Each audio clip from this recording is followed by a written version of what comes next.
Residents piled into cars and fled on Saturday as surging winds drove one of the biggest fires in California's history toward the wealthy coastal enclave of Montecito, northwest of Los Angeles.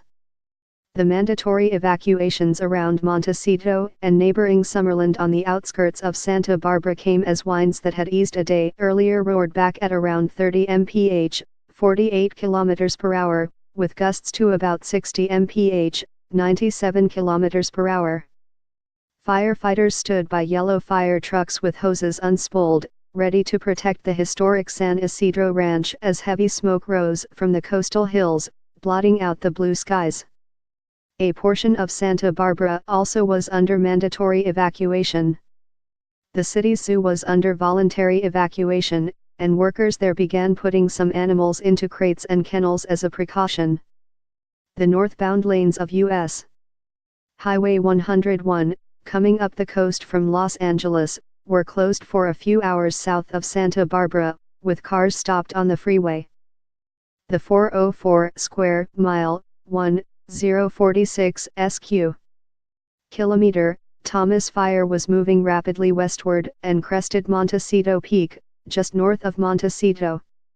Known for its star power, the enclave boasts the mansions of Oprah Winfrey, Ellen DeGeneres, and many other celebrities.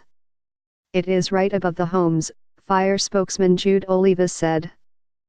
Winfrey expressed her dismay on her Twitter account. "Still praying for our little town.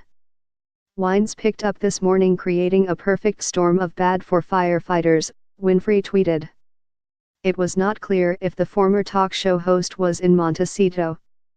Pierre Henry, owner of the Brioche Bakery in Montecito, said he got a text to evacuate Saturday morning as the fire approached homes. He estimated the fire was about a mile away. "The worst was the smoke," Henry said. "You couldn't breathe at all, and it became worse when the wind started. All the ashes and the dust on the street were in the air. It was very, very frightening. The city, according to Henry, became an eerie scene devoid of people except for firefighters and as many as 50 firefighter trucks. We left everything," Henry said. "There is nobody in Montecito. Just firefighters." There was a spot of good news down the coast. Emergency officials announced that the same fire that was burning about 25 miles, 40 kilometers, southeast of Montecito was 40% contained. Evacuation orders for the city of Ventura were lifted. As the northerly sundowner wind was driving the fire south and west, firefighters were left to hope for them to calm back down.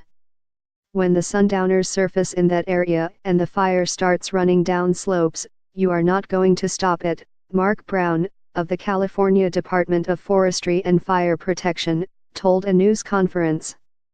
"And we are not going to stand in front of it and put firefighters in untenable situations." For the 13th straight day, the National Weather Service issued a red flag warning of extreme fire danger because of hot, dry, windy conditions. The fire is now the third largest in California history. It has burned more than 700 homes and killed a state firefighter. Corey Iverson, 32, died Thursday from burns and smoke inhalation, according to autopsy results announced Saturday by the Ventura County Medical Examiner's Office.